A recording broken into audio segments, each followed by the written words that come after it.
The fight back against the establishment continues as Lord Moylan speaks out against Ofcom and other authoritarian regulators.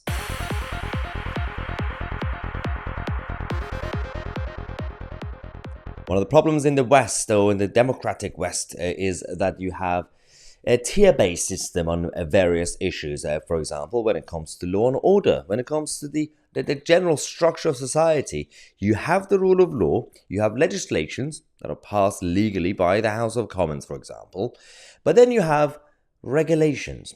In the past, you also had EU directives, but it's the same thing. It's just imposed onto us by the state in Whitehall. There is a difference between regulations and actual piece of legislations, because with laws, there is more accountability, there is more scrutiny, whereas with regulations, there's absolutely no real consent. Governments could just do whatever they want to do.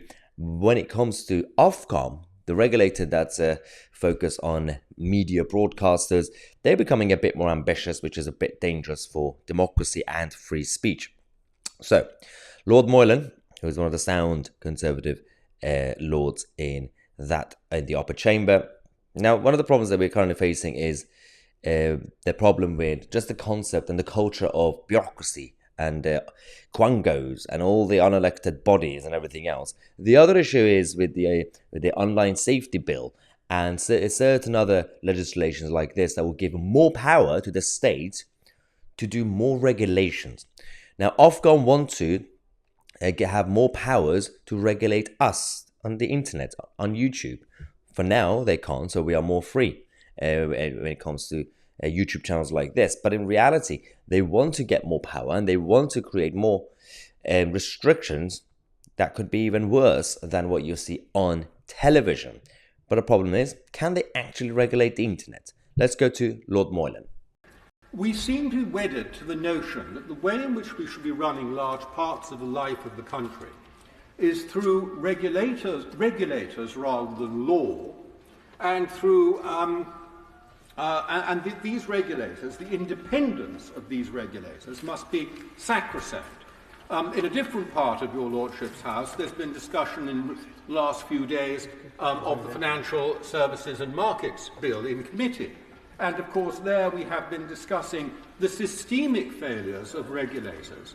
That is, the box ticking, the legalism, the regulatory capture, and the emergence of the interests of the regulator in their own interests and how they motivate them.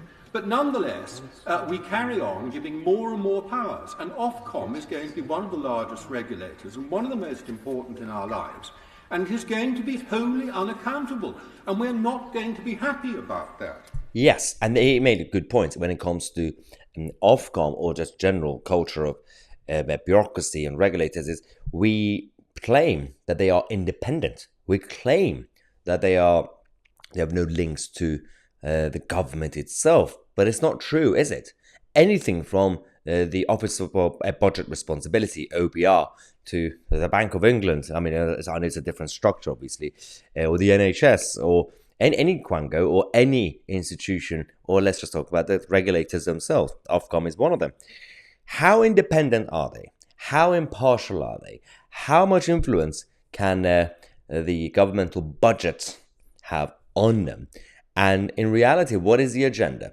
How can we actually scrutinize them? With a piece of legislation, you can do amendments. You can, legally and democratically, change things, but not really when it comes to these bureaucratic faceless machines like Ofcom. Let me know what you guys think in the comment section. I'm Mahyar, Tousi, and we are the media.